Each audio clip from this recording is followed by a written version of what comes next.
Let's not stand on ceremony, mate. Let's start the show.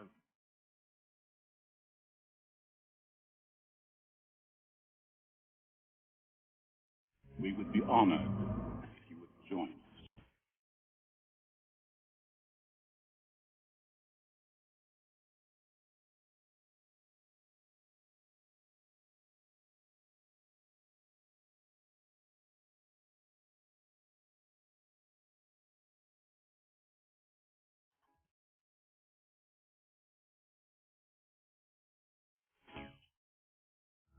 Name, for the proof of life. Obi. Proceeding to extraction. Tyler. We were played. You gotta leave the kid behind. That's not the job. That kid is a walking corpse. There's no way to protect him. Are you gonna leave me in the street? I'll get you home. Extraction, directed by Sam Hargrave. Rated R. What's up, everybody? That was Extraction. I like you starting to know. I like how because we changed the format of the show, all of a sudden you started the show. All of a sudden you felt the need to talk first, whereas for months I've been doing it, and now all of a sudden you just did it. Well, everybody knows I'm famously intolerant of silences. So as soon as I hit stop, I wanted to get rolling. I wasn't sure if you could see when I hit stop or not. So, no, by all means. No, that's not the reason why. That's not the reason why. It's interesting though. It's because whoever feels like they're the one who created the show, like who made that episode, is the one who feels the need to talk first. Because I set up all the other shows, and you set up this one. So all of a sudden you started talking. Yeah, that's weird. Yeah, fair enough. Yeah, by all means, introduce us and let us know what's going on. I had no problem with it. It was just something I noted. I was like, before I could even talk, you had already jumped in. I was like, man, okay, well. Yeah. Well, the first thing everybody will notice is that they're in for a treat. They can see us in our pretty faces here today. It is a treat that they can see one of us. Yes. Yeah. So what is a new format we're going to be going to give you guys a little bit more. Obviously, if you're still listening on Spreaker or iTunes, this is the audio version, but we also have a video version, which you can check out on our YouTube channel. We're going to be going out to, Facebook Live and all these kind of things here in the next couple of weeks as we spread our domain out and about. So feel free to look for us everywhere. Look for a lot of fun things coming up, a lot of new stuff with us. But as of right now, you're looking at us where we probably are 99% of the time now, because we're still in quarantine if you're watching this from the future. We're in quarantine like everybody else in the world. The 83rd week of quarantine by my watch. Feels like it. So, but thanks. If people watch me on WETA Around Town, this is the background they get on that now too. Like, yeah, like my checkerboard pattern in the background and my Funkos in the corner and. Yeah. Now, what is that? Because I thought that was like studio matting. The stuff you put on the walls in the studio. It is okay. It is. I thought so. It's soundproofing. I got it around the room. But yeah, this is the same setup that I use for Around Town now because we're doing our episodes from quarantine also. So yeah. Have we even introduced ourselves yet? I mean, we started talking like right away. No, we haven't really introduced ourselves yet. But I'm Travis Hopson. That's John Nolan. We are the Punch Drunk Critics. We are the creators of punchdrunkcritics.com. Been around for a very long time. Feels like it's been like 13 years, but it feels like 26. Yeah. I was just laughing at the odd number, but I was like, well, I guess that's twice 13, so that's not so odd then. Yeah, it feels twice as long. It's been 12 or 13 years, I think. We started in maybe 2008. 2008. Yeah. Maybe tail end of 2007, 2008. Yeah, that's wild. To think about. But yeah, so we've been around a long time. We are movie critics. We are movie fans. And we love to talk movies. We talk about a whole bunch of different things. So movies are what the site is mainly about. So if you're joining us for the first time, hello, thank you. And now you can see our pretty faces. And I forgot to shave. So that's I did too. All right. This is my quarantine. I don't have like a full quarantine beard like some people I know. Yeah. Well, I had one until this morning. I actually trimmed this. This is trimmed up that I did for you guys specifically, so you wouldn't be too. And this is trimmed. It's there. You can see it. It's trimmed up. I know. I can see it. That's the thing. You usually don't have any beard at all. Oh yeah. I stay with the goatee usually. Is Angela? Actually, my daughter, and she's got the final say over everything. She won't let me shave it. She won't let me do it. So I'm not shaking that tree. How have you? Because we didn't do a show last week. We didn't. We both had a lot of stuff going on last week, so we couldn't do it. How have you been holding up? This is like, good. This is like for Virginia. This is about 5 or 6 weeks of quarantine. Yeah. Well, yeah. It's definitely 5 weeks for us. It was right after my birthday was on the 20th of March, and that weekend was really when everything started going down. So happy birthday to me. But yeah, I work in my day jobs in IT. So I am unfortunately more busy now than I was before because every person needs to work remotely and no person knows how to do that. So it's been crazy. But the nice thing is, there's plenty of streaming options to get to when I come home. We got one to talk about this week and a lot of stuff to catch up on too, which is what I think a lot of people are missing there. People are freaking out about, the theaters being closed and missing release dates. But a couple months ago, everybody was talking about there's too much time. I mean, there's too much out there, not enough time to watch everything. Well, now you can catch up. There's a lot of things you can catch up and watch. Like I just finished watching I Am the Night, the Chris Pine show that was on TNT. And I never realize it was about the Black Dahlia guy. Watching. What's that? That Chris Pine, I won't be looking at it. Yeah. But catching up on stuff like that is a nice perk of all this stuff. Yeah, it's been interesting. I mean, I think we talked about it before, and I've talked about it with others. But I mean, and this is one of the reasons why I wish all the film critics would shut up. The amount of stuff to do has not stopped. No. There's just as much to do now. Like I wrote, I think 4 reviews last week for us. I wrote 4, including Extraction. And I've got at least 3 coming up this upcoming week. So it's like, I'm still doing just as much. The only difference is I'm not having to drive my ass out to the theater to do it. Yeah. But, a lot of them, and I don't know how many of them will watch this, but I'm not talking about you specifically, whoever's watching this. But, it's that we're not getting the invites to the special screenings, and there's no joie de vivre associated with it. And a lot of times, we talked about this a couple weeks ago, the volume's not going down, but the quality of what's being reviewed kind of is. And a lot of people still see streaming only things as being below them. So, that's in my opinion, those are the kind of people that I've seen complaining about it. Yeah, no, I get it. Yeah, I mean, I understand, I guess, but it just seems like if you're a film critic, this time is just as busy as it ever was. I don't know anybody who's really had to slow down, and I don't necessarily like this whole thing that we're going through right now, this whole pandemic is really it's like super stressful for me. I'm sure it's, as a guy with a family, I'm sure it's stressful for you too. But I'd be lying if I said I don't like the fact that I can kind of relax a little bit. Yeah. Because before this, it was like particularly like hectic. Like there's a lot of stuff going on, a lot of movies to go to, a lot of traveling, a lot of like interviews and stuff, and it's just exhausting. And it takes time and it takes energy. And this isn't really a vacation because it's too stressful for that. But at the same time, I kind of like being home and being able to watch this stuff. Yeah, it's a forced slowdown. I've gotten reviews done a lot easier and faster than I ever have. So, yeah. Well, I mean, that's the funny.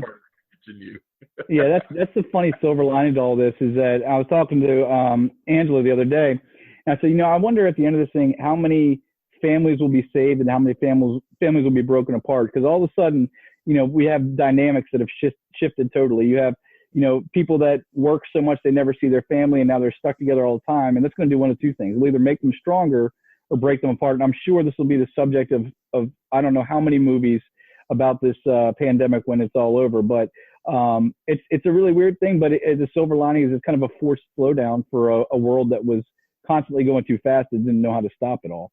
I mean, is it worth the price? Absolutely not. But, there's that silver lining to it, I guess. Yeah, no, I hear you, man. I hear you. But it's either going to be a lot of divorces or a lot of pandemic babies. Oh, yeah, both. Babies. I'm going to guess that there'll be more pandemic divorces. I would say so. You can't put people together for that much without expecting them to fight. The reason why, people are going to fight. You don't realize what it's like, until you have to be around that person all day. Yeah.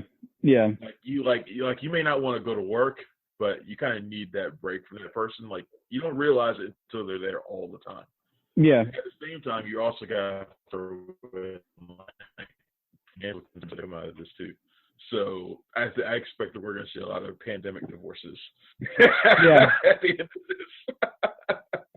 Yeah, and unfortunately, it'll probably be a mix of the two. It'll be pandemic babies followed by pandemic divorces, because those first couple of weeks are going to be nice. You get all this time together, and that's where the baby comes, but then you're going to be fighting after that. So on to happier stuff, I would say. As you mentioned, you had 4 reviews to write this week yourself. Netflix seems to be the main source of new releases of this week. We got Extraction, which was the clip you guys heard in the beginning, and we'll be talking about that. But a couple other things came out this week as well, including the Willoughbys, which I saw you didn't like too much, huh? I did not. Yeah. Well, we finally watched Trolls World Tour last night. I had to. Sorry, I'm here trying to post the YouTube link, so if I'm distracted, that's why. Oh no, you're good. It doesn't. Our stream seems to be a few minutes behind. It doesn't look like it's actually putting up yet, but you should be able to see that. Okay. Yeah. Yes, that's why. That's why I'm a little bit distracted here. That's okay. Yeah. Like we mentioned, everybody, this is the first live video streaming that we're trying to do with a couple things at once. So you may be watching this at 3 p.m. instead of 2 p.m. if we have to load it up later. But either way, we're working on it. We'll get it up for you. So yeah, I did see the Willoughbys also. I didn't like it. Willoughbys, another Netflix movie, and Netflix right now is killing it. I mean, as you'd expect, you got people stuck at home. Mm-hmm. To watch and listen to, need stuff to watch. Netflix is the default, right? Mm-hmm. So we've seen, like, in the recent week or two, Netflix's valuation has surpassed Disney. Right. Yeah, and it's largely because of what we're all going through right now. You think people who didn't have Netflix before aren't going to subscribe to Netflix right now? Right. We're probably getting more views than ever right now. I've watched more Netflix and Hulu and all this other crap lately than I ever have. I almost never have time for TV that isn't professional wrestling. But lately I do. So, and I've been trying to take advantage of it. I've gotten through all 3 seasons of The Handmaid's Tale now. I started on Little Fires Everywhere. I'm about halfway through that now. So yeah, I'm looking to start Ozark after this is over. I started the premiere of Ozark the other day, still on a whim. I didn't really even have time to watch it, but I do this sometimes. I'll start something for like 30 seconds just so it's in my recently watched, so I won't forget about it. And I did that with Ozark, and I gotta admit, like, even 5-10 minutes in, I was like, okay, this is something I definitely want to watch. And people have been talking about it forever, and we're 3 seasons in now. Apparently, it's pretty awesome. So it's on my list as well. I gotta get. I'm kind of pissed I didn't watch it before we did this. I should have watched it last night just so I could talk about it. But Penny Dreadful City of Angels with Natalie Dormer just premiered on Showtime. Tell me about that. What I didn't watch it yet is what I'm saying, but I watched the original series, Penny Dreadful, and that's what I'm saying. I'm kicking myself for not watching it before the show, so I could have talked about it. But the original was just so out there and crazy. It never really caught on big, but it did manage to have 3 seasons. You had Eva Green, Josh Hartnett, not Pierce Brosnan, Timothy, what was his name? Dalton, Timothy Dalton. And it was just comprised of all these grim, gothic, horror themes from like the 1800s. It was just really well put together. And now Natalie Dormer's starring in, I guess you call it the sequel series, Penny Dreadful City of Angels. And she seems to be like the herald of evil. And where she goes, bad things come with her. And it takes place in 1930s, 40s, 50s Los Angeles, which, while not the most tolerant of all times, has always been a cool looking time to me. I like stuff that takes like the Gangster Squad type movies and stuff like that that take place then. So I've got that on my our YouTube live stream is not started yet. Yeah, I'm connected here and I'm pushing it through, but it doesn't seem to be taking yet. So I've got it pushing on the other side here. I'm not seeing it connecting, but I'm working on that while we talk. Okay. Cool. Yeah. So you haven't seen Penny Dreadful yet. I don't know why they brought that show back in a different form.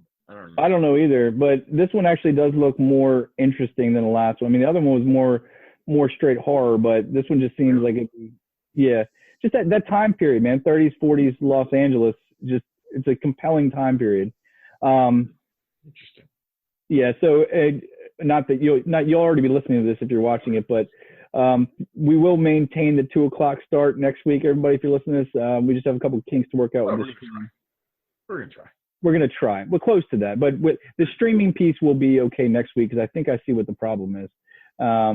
So I'll fix that now. We might be able to get it up and running, but YouTube.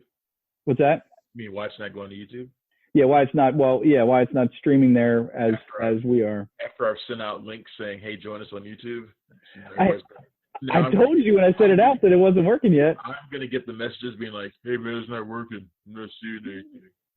I told you we're working the kinks out, and but it'll be uploaded by the time they even look. No big deal. So yeah, we'll have something there for them to look at. So we started the show off with a clip from Extraction, which is the Netflix film that opened this weekend, starring Chris Hemsworth. This is basically a Marvel Cinematic Universe reunion in a lot of ways. It's produced by the Russo brothers. Obviously, they're the guys who did the last two Avengers movies, and a couple of Captain America movies. They are the heavy hitters of the Marvel Universe. At least they were. They're pretty much done with Marvel for now. But although their production company, like all their movies have starred like Marvel vets. Like they did that movie 21 Bridges with Chadwick Boseman, Right. So they're keeping the people in house, right? Even if they aren't really working with Marvel anymore. So it's Chris Hemsworth, the Russo brothers, and it's directed by Sam Hargraves, who is a longtime stunt coordinator, stunt guy, making his directorial debut. He did stuff for the Captain America movies and the Avengers movies, working with the Russo brothers. And so it's his first time behind the camera. And as you can imagine, for a stunt guy, a lot like Chad Stahelski and the other guy. What's the other guy's name? The guys who did John Wick. Chad Stahelski. Oh. And yeah, I'm brain cramped today. It's not going to happen for me. But a lot like those guys. Mm-hmm. The other guy did the Deadpool movie, didn't he? I don't know. Whatever. Anyway, a lot like those guys, action is his thing. And Extraction is a straight-ahead, straightforward action movie. Isn't it? Where Chris Hemsworth plays an ex Black Ops soldier named Tyler Rake.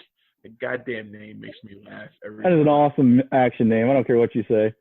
Tyler Rake. It is a perfectly fine action name, but it's also ridiculous. And that's sort of one of the things that I kind of respected about Extraction, which this is a no-frills movie if there ever was one. It is product placement. Yes, definitely. If there was this is a no-frills movie, man. If this was like in the 80s, this would be sitting on a VHS rack somewhere. Oh yeah. And you'd probably just grab it and pick it up. It's Mm-hmm. It's not a great movie by any stretch of the imagination, as far as I'm concerned. It's not a great movie. It's too generic for that. Mm-hmm.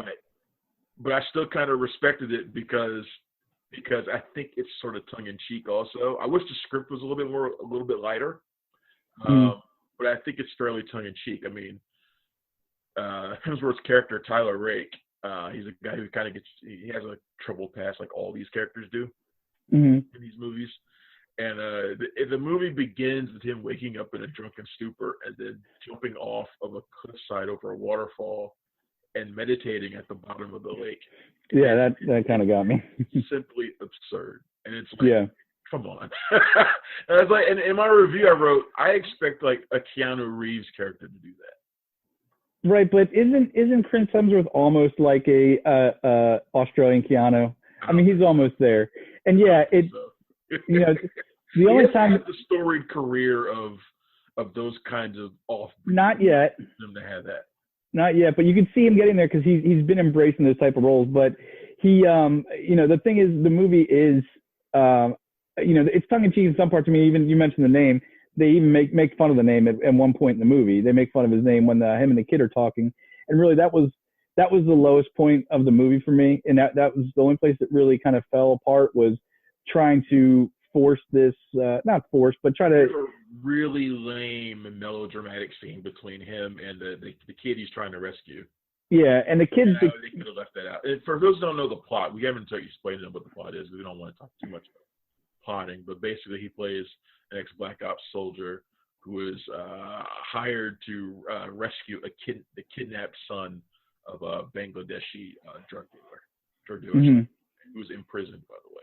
So of course the guys who kidnapped him sends waves of goons to stop him, and there's another guy, an ex special forces guy who works for the drug dealer, the drug lord, who's also involved trying to get the kid. So basically it's a man on a mission movie. That's what it is. It's a man on a mission movie, and it's pretty, like I said, pretty point A to point B. But that's the basic plot of Extraction, and it doesn't go far beyond that, honestly. Yeah, it's the most annoying level in any video game you've played, where you have to escort the guy throughout. You have to escort somebody throughout waves and waves of bad guys. But I'll tell you, Sam Hargrave, who directed it, and you know, as you mentioned before, just big time stunt coordinator on Endgame and Infinity War, all that stuff. You can tell that guy knows what he's doing, because for all the story, you know, all the lack of story or whatever you want to say, the action scene, specifically the one that everybody's talking about, which is an 11-minute single take scene, you know, it's all hard hitting. They shoot it just the right way. It's inventive in parts, and there's a lot of things that blow up and go boom, and made it a lot of fun for me.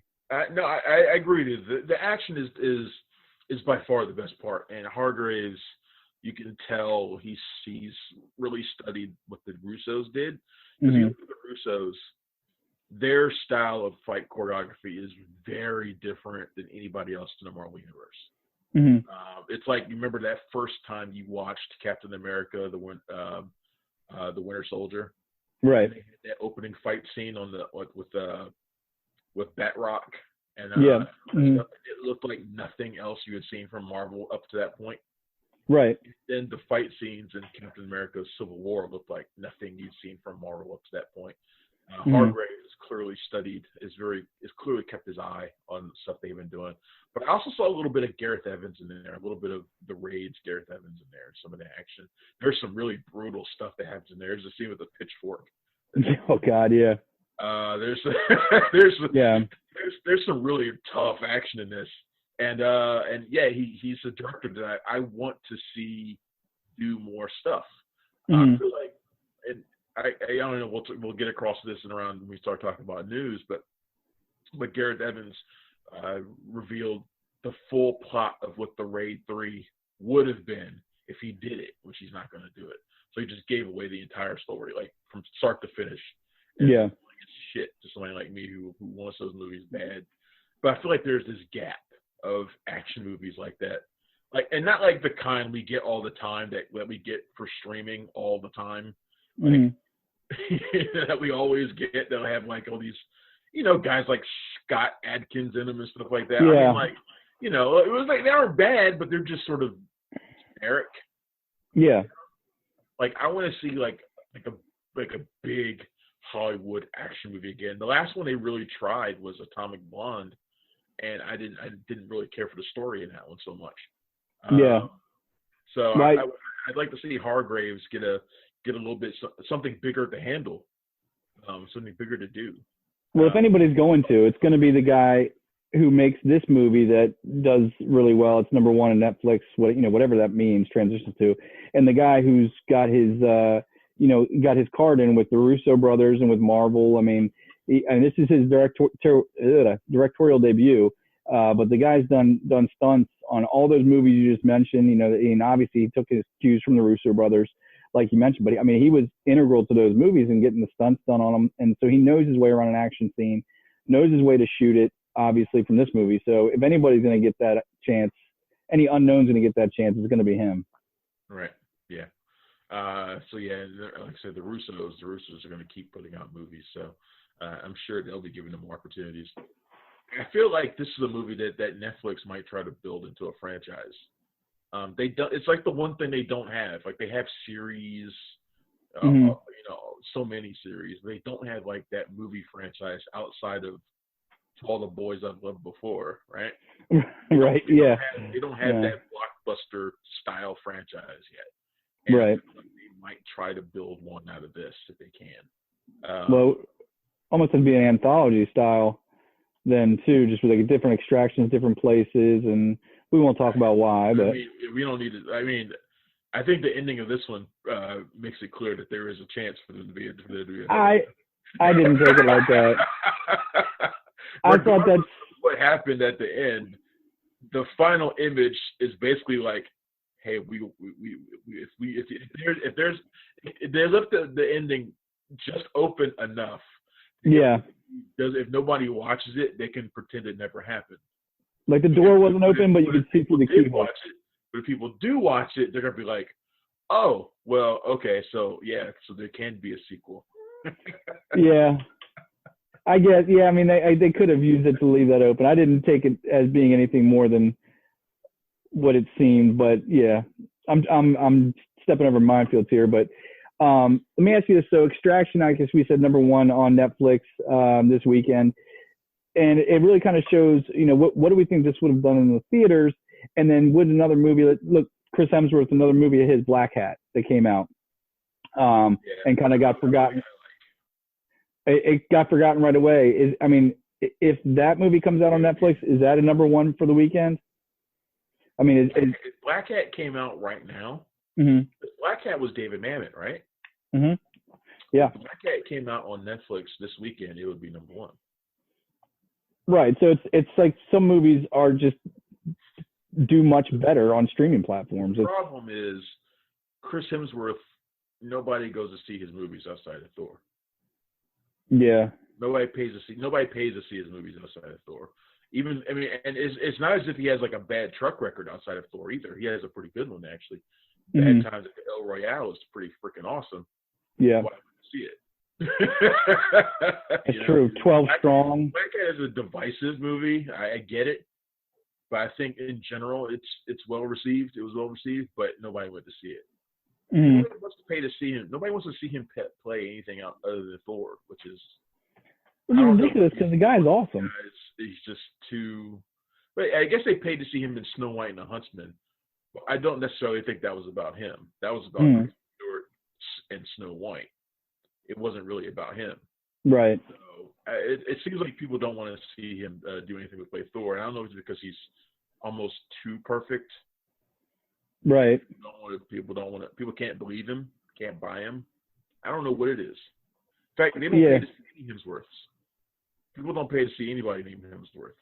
Well, the other ones I can get, but like he just seems to be without me putting myself in too weird of a place there. He just seems like that perfect lead actor. He's got the charisma. He can do comedy. He's obviously an action hero, and yet it just doesn't translate for him for some reason when he doesn't have armor on and lightning around him.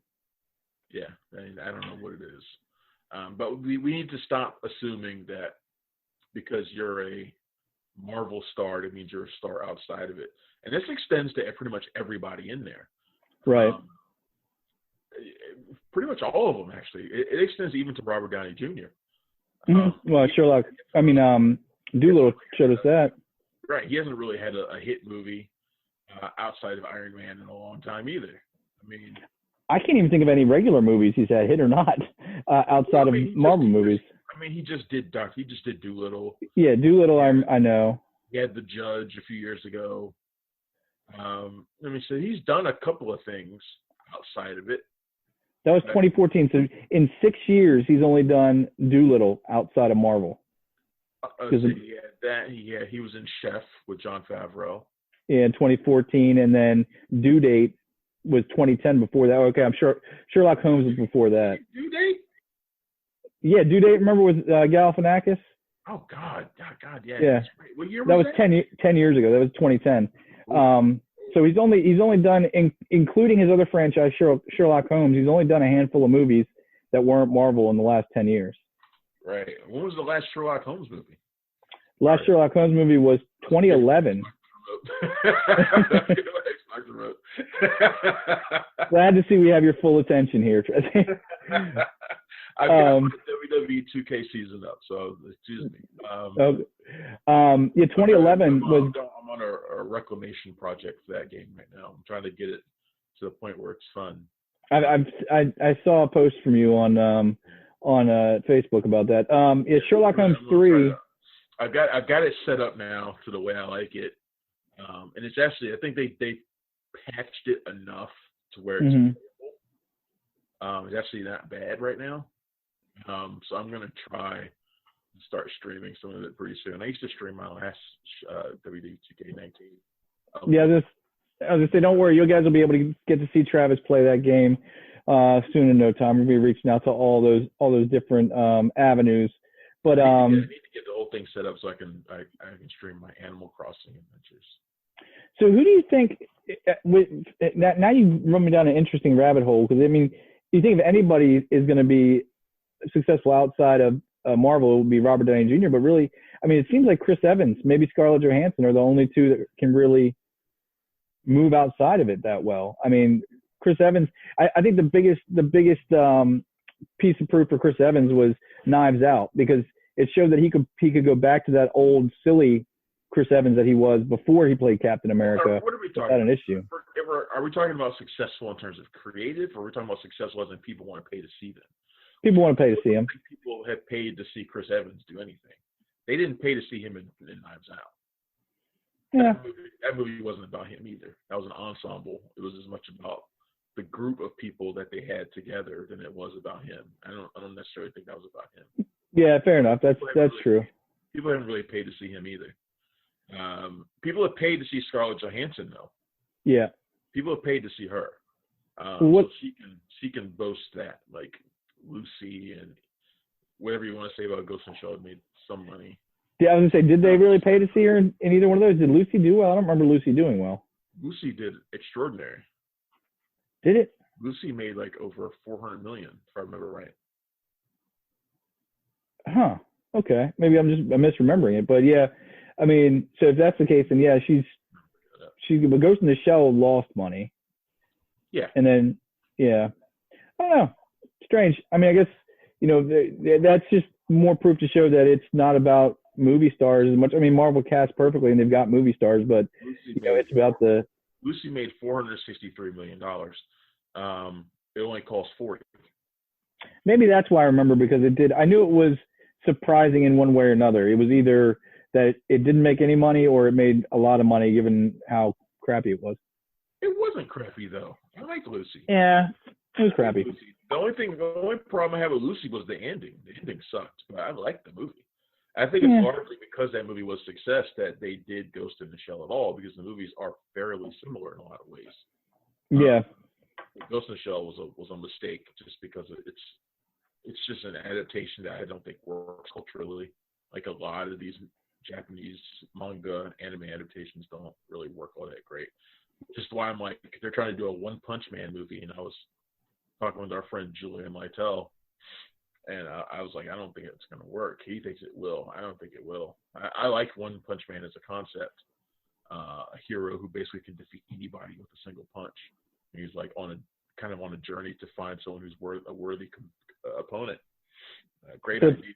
I don't know if it works as a movie for America. They already made that movie. It's called Snatch, and Brad Pitt played him. One Punch Man. Brad Pitt got knocked out in that movie. Yeah, but I didn't say he had to win. But when he hit people, they got knocked out, didn't they?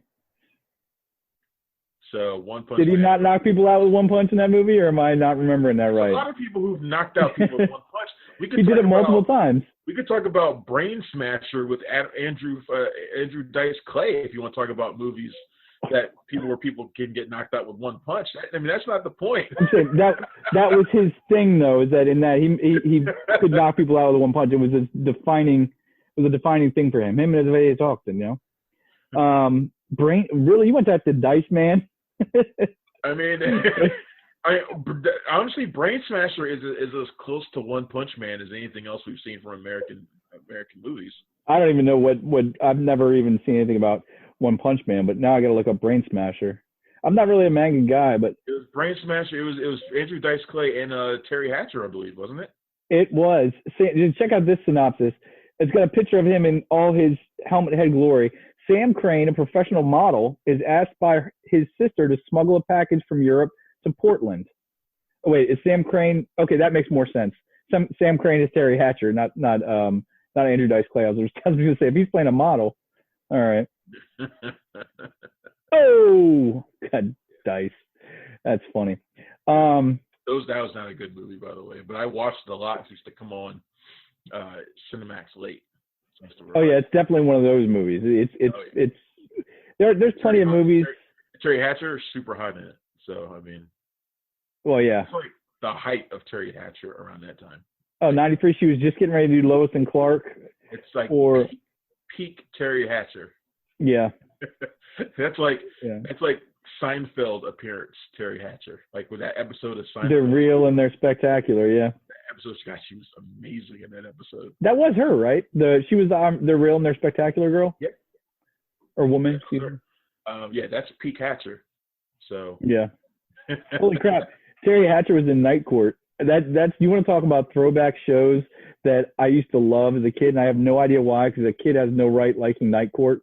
Used to love Night Court. I used to like Night Court too. I used to like Marky Post. I was about to say Marky Post was a childhood crush.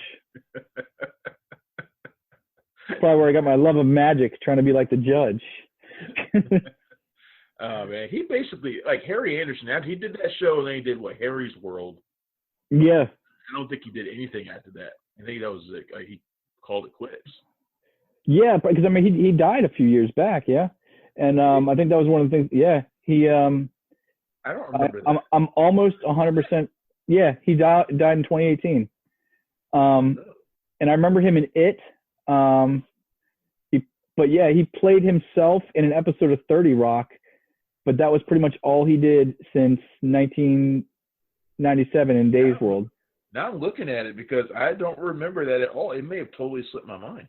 Yeah, he played Dave Barry, which Dave Barry is like a newspaper cartoonist or something, if I remember correctly. And he played him in Dave's World, and then after that, there's really almost nothing. Wow, he had a couple TV things, and that's it. Wow, I don't think I knew. It was a pretty big deal when it happened. Huh? It was a pretty big deal when it happened. I remember a lot of people were talking about it, and I was kind of surprised by that because,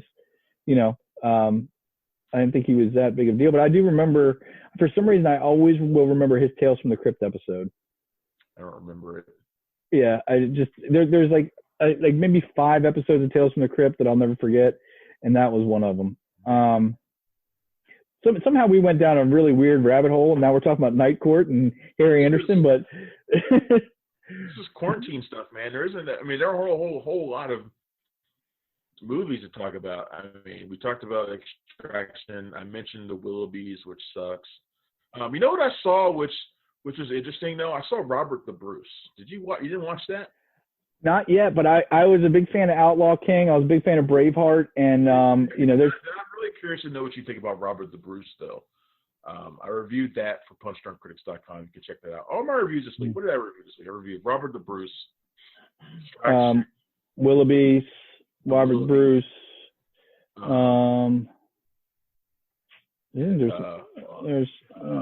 also did To the Stars with Kara Hayward from Moonrise Kingdom and Liana Liberato, who I'm really starting to like a lot. She's right. In a Split. And our man Jake, he did True History of the Kelly Gang. Another one I wanted to see. Looks like one from Justin Kurzel, the guy who did Assassin's Creed and Macbeth. Right. Yeah, and starring George McKay from 1917, which I watched that one too. I watched it. If I didn't do the review for us, I watched it. I would have given it a slightly better review than he did. But Robert the Bruce is interesting because even though it's not intentional, it kind of makes for a trilogy in a lot of ways. So it stars Angus McFadden, who played Robert the Bruce in Braveheart 25 years ago. Hard to believe that Braveheart was 25 years ago, but it was. So he played Robert the Bruce 25 years ago, and so it was a younger Robert the Bruce. And then just 2 years ago, Chris Pine played Robert the Bruce in Outlaw King, which was sort of like middle Robert the Bruce. And then Robert the Bruce is a later Robert the Bruce. Although this story is like not completely fictional, but it's like real events wrapped around a fictional story, right? Yeah. And not like the other movies, like there's not a ton of like violence and not a ton of action in this. There's some, but not a ton. It's mainly a smaller story in which he's trying to, like he's lost all these battles to the English, and he's like trying to figure out whether or not the war is even worth it anymore. He's trying to like bird himself to get back into the fight, and he kind of stumbles into the home of a family that has been affected by his wars, his lost family, and they're still behind him, and like he kind of gets that motivation back, but at the same time he also draws the ire of people who are after him, trying to kill him. Right. It's interesting. It's a story that kind of reflects on his battles and the cost of war and stuff like that. And it's a really interesting film. It's a quieter film. There's a pretty decent battle at the end of it too. And it's like bookended by a couple of nice fights. There's one in the beginning with him and Jared Harris, who has a small role, and then the fight at the end of the movie. But yeah, it's a solid film, but it makes this sort of unlikely trilogy of Robert the Bruce's story. So if you're like somebody who's a fan of his through history, you want to see all three of these movies and perhaps watch them together. I think. Wasn't there another movie that he was like Robert Bruce was either the character or a side character, and not Outlaw King, but like the Timothy Chalamet movie, The King. I'm trying to remember what that was about. Was he part of that? I want to say there was another movie that Robert the Bruce featured in the last 6 months. I remember there being 3 movies about him. Seemed like a lot, but yeah, I'm definitely all for it. Now that's not just streaming. That's a in theater rental, right? Right. You can get that on VOD right now. Okay. Yeah. Yeah, maybe that's what I'll do tonight. What do you have you been? We talked about it. I think we talked about it a minute last time we were here. But have you been watching the final season of Clone Wars on Disney Plus? Yep, I just watched the most recent episode yesterday. Yeah. So by the way, yeah, episode of Clone Wars is badass. Yeah. So starting last week, meaning today's Sunday the 26th, not the 24th, the week before that, started the 4-part finale, and I mean everything's different. Like right from the opening, instead of having that like 1940s today in the Clone Wars, like the newsreel opening. I like it. It makes it feel so serious. Yeah, because it's supposed to be like a closing film, was I guess what their intention was, and just what they're able to do to bring so much more volume to this story right before. I mean, because it basically at the beginning of this 4-part series, Anakin and Obi-Wan are heading back to start Revenge of the Sith. Basically, they're going back to save the Chancellor, and you have Ahsoka and Captain Rex in the I think it's the 501st, whatever that squadron is, going to handle Darth Maul during the Siege of Mandalore. Oh, you suck. It's still nothing. Yeah, it's not. I gave up trying to repush it about 10 minutes ago. I'm just going to upload it as soon as we're done. I'm going to upload the video in full so people aren't catching only half of it. We might need to test this thing out and try it. Yeah, we probably should have gotten together yesterday to do a test run, but such is life. But it's I mean, we got 2 episodes left after this one. I mean, Ahsoka Tano, I will say that I wasn't fully on board with why everybody loves her so much. I knew she was awesome, but I wasn't like, oh, one of the top 5 characters ever. But after this 4-part series, I'll probably be right on board that. Not one of the top 5 characters ever, but she is I've said it before. I think she's the most popular non-film character in Star Wars history. Well, I'd even say she's the most popular. If you take out the original and prequel trilogies, like just against the sequel trilogy, I think she's more popular than any character that came out of the last 3 movies, really. I mean, and just knowing that we're going to see Rosario Dawson play her on episode or season 2 of The Mandalorian is just, it even hypes it up even more. I just hope that The Mandalorian, because Mandalorian was awesome. I mean, I loved it. Don't get me wrong, but it did have, a more subtle approach to things. And, we do have, the big thing is we do have bad guy carrying a darksaber, and Ahsoka is going to be coming into that. So I don't think that was the only lightsaber we saw in all of The Mandalorian last season, right? Yeah, I think so. Nobody else broke one loose. So unless they're going to up the action, because it's going to be hard to top what we just saw last week when she fights Maul. That was a great fight. Yeah, it was amazing. So I'm just hoping that and I'm sure they will. I mean, obviously they have all of the. They need to do something to make up for those first few episodes with the Wild Bunch. Yeah. I mean, well, what's weird is I don't know why they're stopping where they are, because apparently there's like probably 8 or 9 episodes. I was reading an article a week or 2 ago, and there's like 8 or 9 unfinished episodes of the Clone Wars that they have like animatics done for. It's just not fully fleshed out animation, and some of them were really cool. Like, Yoda it's a meme that people laugh at all the time, but Yoda saying good relations with the Wookiees I have in Revenge of the Sith. There's like an episode that explains why he does. It shows when he's first out there making friends with the Wookiees, and a lot of weird, cool stuff like that. That wouldn't. Episode. Yeah, like see more so than the Bad Batch episodes.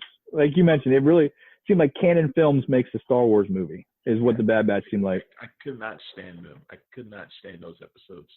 Yeah. They did not feel. They felt like they should have stayed lost. Yeah.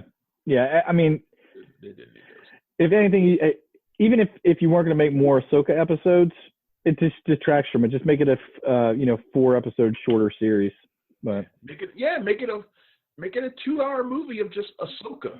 I mean, but just whatever. I mean, that's essentially what they're doing with these last 4. But I mean, I guess they just want to punch in as much content as they can. I like the episodes with her before and those 2 sisters. I like those as well.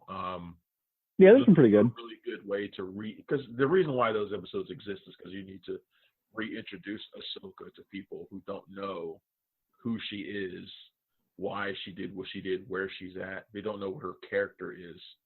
So you right. Those episodes. You can't just throw us back into Maul, right? You can't do that. Mm-hmm. You got to set her up again, and I think those were a really effective way of doing it. I really like those. Yeah, and you have to transition her out of the Jedi piece of it anyway. But I thought they were really necessary and did a good job of kind of telling you what Ahsoka's all about. Oh yeah, no, if you don't have those episodes, then her leaving the Jedi Order has no meaning, because right away she's back with Anakin and Obi-Wan doing Jedi missions, basically. So that's the only way you transition her out of that and make it believable that she's still going to be not a vigilante, but fighting for the forces of good, just not under the Jedi Order. Yep. I'm really digging those. Yeah. What is it? There's something. Were you talking about something in particular? Because there was something else I was going to bring up. Nope. I was just kind of making my way around the subjects. Go ahead. What are you bringing up? Did you see Tom Hardy's trolling of fans with the Spider-Man thing? So yeah, that's why we need graphics we can put up, so we can put the images. People don't have to look at my hand like that. And actual images and stuff. But Tom Hardy's been trolling fans. So this week, Sony announced the title of the upcoming Venom sequel and the date, which I think is June 25th, 2021, maybe. Mm-hmm. A lot of release date moves this week. You can find those all on PunchDrunkCritics.com. I'm not going to go through them all now, but Spider-Man got moved, Doctor Strange got moved, all sorts of stuff got moved around. But Sony released the sequel's title. It's Venom: Let There Be Carnage. It's a stupid title. For what I like it. Assuredly going to be a stupid movie. Because the first movie was stupid, but it was fun stupid. The sequel needs to be fun stupid. So I get it. The title sucks. The title's stupid, and it's going to be a stupid movie. If it's a stupid movie, then it's fine. Based on Woody Harrelson's hair at the end of the first movie, it should be a stupid movie. They fixed that though. Yeah. Kind of. You need to not touch that hair. Say what it is. It's dumb. It's ridiculous. Let it stay that way. But Tom Hardy has been posting on Instagram. Like he keeps posting it and then taking it down. Mm-hmm. Oh, he did it more than once? I thought he only did it the once. No, he's done it before. He did it a few times. He always deletes it like immediately. An image of Venom chomping down on a Spider-Man. It looks a lot like Tom Holland's Spider-Man. And people, of course, he knew that was going to get people buzzing about him teasing a Venom Spider-Man crossover in Venom 2. I mean, he knows right. There's no other reason to do it. Mm-hmm. That's what's got people buzzing. Is it true? I mean, I don't know. Of course, none of us knows. Yeah. That's the point. None of us knows shit, and he's doing it on purpose. I just love it because a lot of sites ran with it. Like, Tom Hardy is teasing this for this. Tom Hardy is promising Spider-Man versus Venom. Oh, people latch on to pretty much anything for clickbait articles. It's ridiculous. Yeah. But the potential is there. I mean, the Sony and Marvel seem to have a pretty good relationship right now. I posted about some of their moves recently. And Spider-Man, I think the Spider-Man 3 that's coming up, the sequel to Far From Home, moved into the spot that used to be Doctor Strange in the Mouth of Madness. So I think there's some coordination there. Like, I don't think that's a coincidence. But you've also got Michael Keaton's Vulture, who's going to be showing up in Morbius. Mm-hmm. Start of the Sinister Six, maybe. I mean, look, here's the thing: is the only problem I have with it is, Venom didn't feel, and maybe it's just thematically, maybe it was just cinematography. It didn't feel like it took place in the same world as Spider-Man and as the MCU, and that. I don't know. How so though? Like how? Don't know. I mean, that's what I'm saying. It might just be how it looked, and my brain's disconnecting it. But it just didn't seem like the same place. I mean, yeah, it just didn't seem like the same place. I don't know why. I can't put words on it, but to me, it didn't. It seemed like it was two different things. Like they don't really go together. It's a big world out there, man, and they don't all look and feel the same. Yeah, but it was in San Francisco. I don't think Ant-Man would have heard about some alien suits going crazy. I mean, right? No, maybe not. Maybe not. And even if he did, that doesn't mean he has to be a part of the story. I don't know if you knew this, Travis, but spiders eat ants. So I think that it would be natural enemies. But no, but I mean, they would be stupid not to. I mean, it would be stupid of us to think that it won't go there at some point. Obviously, if the Sony and Marvel relationship gets even better, you might see Venom and Carnage and all the rest of those guys come into the MCU as well. But at a minimum, it would be stupid not to take. I mean, that's like taking Superman and never having him interact with Lex Luthor. I mean, Venom. I mean, you say all you want about Norman Osborn and everybody else, but since the early '90s, Venom and Spider-Man are everybody's favorite pairing. Or his favorite enemy when it comes to Spider-Man. There's nobody that wants to see Spider-Man fight more than Venom. Some might say Kingpin, but no, it's Venom. There's zero people that say Kingpin. I just want to put something else out there. Green Goblin would be the one. I said Norman Osborn. Yeah, that would be the one that you want to see. Norman Osborn is his Lex Luthor. It's not. It's not Venom. Well, I know, but I know who it is, like actually, but I'm saying it's who you want to see them fight. All right, let me change that up. So it would be like having. No, I don't disagree. I don't disagree that people want to see Spider-Man. Right. I don't know how much of that they're going to get, and if these two ever cross over between Sony and Marvel, I don't know how much of that you're going to get because Venom. Right. basically an anti-hero already at this point. So I don't Yeah. know. You might get a little bit. I don't know why they did this, and then maybe this is what they'll set up to. You know, like a maximum carnage sort of thing. Spider-Man That's exactly what it is. Yeah. versus Carnage. Now that I would like to see. I would like to see that. But yeah, you can't just jump right into something like that. But that's not what, like I said, this is not what Tom Hardy's doing. Tom Hardy's just messing with people. Oh yeah. You know, which I'm fine with. Tom Hardy is totally cool in my book, and I actually want to take a second just to give a shout out to all the celebrities that are doing this, because it's a really, really cool thing, and it really, really helps out a lot. Is, you know, Tom Hardy did it for a week straight. Celebrities are going out and they're reading bedtime stories on YouTube for kids.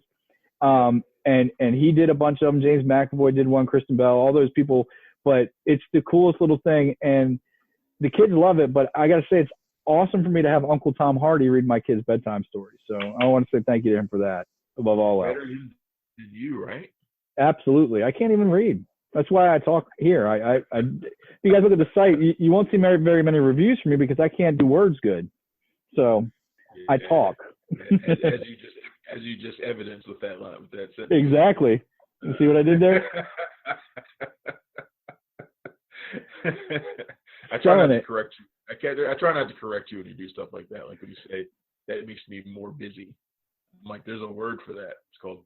When do I ever say more busy? You said it. I'm earlier. busier. You said it in this show. You said don't in even this start. show when talking about your work, how you are now more busy. And Well, yeah. Whatever. You know, honestly, if I have to sit here and tell you that I was being sarcastic when I said I don't do word good, then we got a whole nother thing to talk about. Oh, man, that's funny. I just posted something on the site actually about Back to the Future. Did you see that? I did.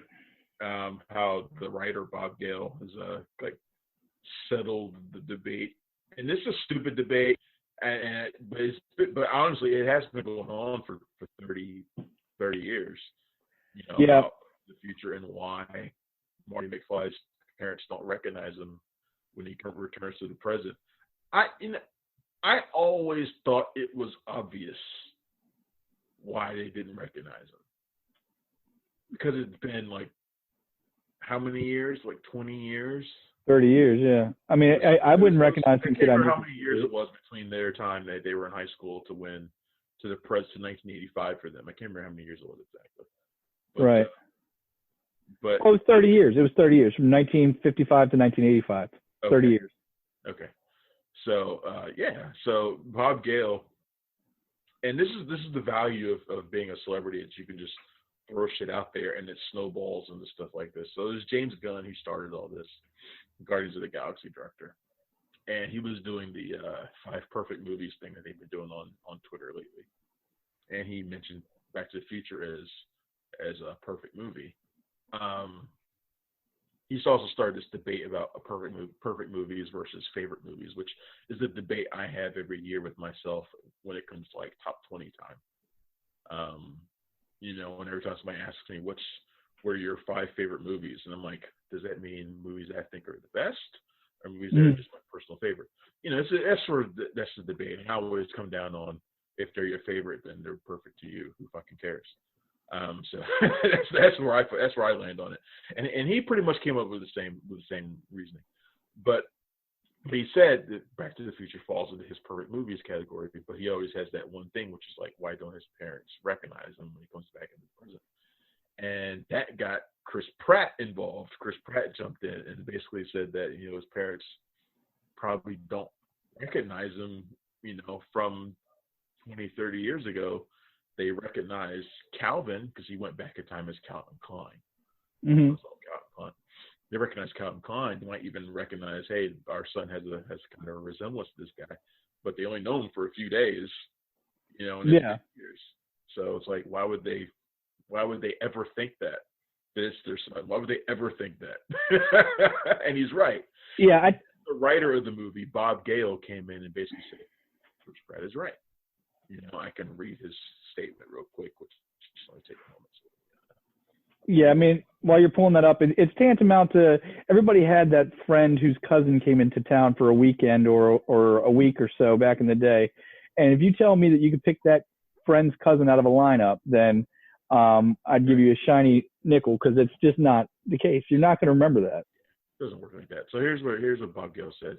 There's 2 quick paragraphs. Bear in mind that George and Lorraine only knew Marty/Calvin for 8 days when they were 17, and they did not even see him every one of those 8 days. So many years later, they still might remember that interesting kid who got them together on their first date. So Lorraine and George might think it funny that they once actually met someone named Calvin Klein, and even if they thought their son at age 16 or 17 had some resemblance to him, it wouldn't be a big deal. I bet most of us could look through our high school yearbooks and find photos of our teenage classmates that bear some resemblance to our children. And yeah, and I agree with that. And my assertion was, if somebody from high school that I knew 20 years ago showed up at my door and I hadn't seen them in 20 years, there's very little chance I'd recognize them. There's very little chance that I would recognize them right off the bat. Like, I wouldn't know. They'd have to tell me who they were. You would recognize it was somebody that you knew somewhere in some time, but you wouldn't be able to place it. You know what I mean? Maybe. Yeah. Not if it's somebody I wasn't friends with. If it's somebody I only knew for a few days, like in this case, there's almost no chance I would remember who they were. But it is only 8 days, but it is a very important 8 days in their life. Like, you seem to, people tend to remember, landmark days in their lives better than others. But even with that, they still wouldn't remember, because you got to remember also, this is 1955. They didn't have selfies with them.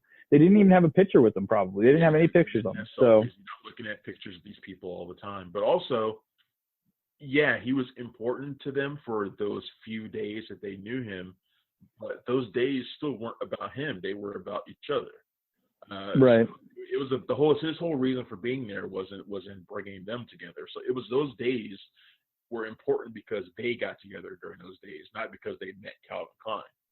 So, not because I don't know. It seemed like a bit of an awakening for Mrs. McFly, if you ask me.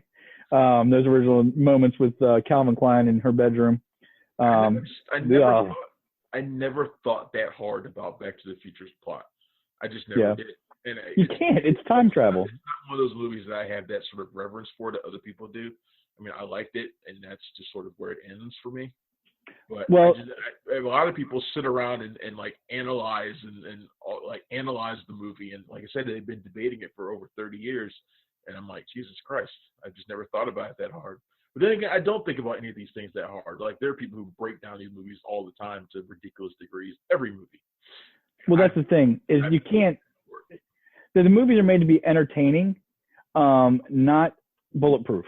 So, I mean, obviously a movie about a guy that gets in a DeLorean and travels back in time, you're not supposed to look for the plot holes. I mean, and the thing a lot of people forget about when they find Easter eggs or gaffes or anything like that in these movies is the whole idea of being able to go back and look at movies in any kind of decent quality is just of the last 20 to 25 years. I mean, even with VHS, when they knew you could rewatch something and pause it, you couldn't really make a lot out on a VHS. If you go back and watch a VHS, you'll see how bad the quality is. So, especially when you go back to the 70s and early 80s, these are people that thought these movies would never be seen outside of a theater. Back to the Future was just on the cusp of that home video thing and just into the start of the home video thing. But, they didn't think people were going to spend this much time worrying about it. Yeah. I guarantee Bob Gale didn't say to himself, in 40 years, people are going to be asking whether, the McFlys recognize their son as Calvin Klein. Yeah. So. Yeah. Whatever. All right, it's 3:15 already. We've been here for. Yeah, we are just past our hour. So it's time to wrap it up, I guess. Now, you guys will be watching this, obviously, not on the YouTube stream, but on the YouTube playback when we upload this video. Next week, we will be starting right at 2. We're gonna definitely be on YouTube. We're gonna try Facebook and Twitch as well. I'm laughing at your optimism. I love it. Yeah, we'll get it worked out by then. We're pretty much there. It just didn't start right. It just didn't connect. That's no big deal. So we'll get it there. Go ahead, man. That's it, man. Thanks for joining us for Cinema Royale this week. I'm Travis Hopson. That's John Nolan. We are the Punch Drunk Critics. Check us out every day at punchdrunkcritics.com. You can find me on Twitter at PunchyCritic. He is at PunchDrunkJohn. You can find us on Facebook as well. Me on Instagram. I don't know if you don't have Instagram, do you? I do. Really? It's just a personal one. I don't put anything on there. And you know what we can do? Not that much on there for mine either that you can't find on Facebook either. So now that we have this whole video contraption, we can actually do little credits to roll up with all our places you can find us. We're gonna need a whole bunch of stuff actually. Oh yeah. This is the first step into a larger universe. Oh. We'll see y'all later. All right. Later, everybody.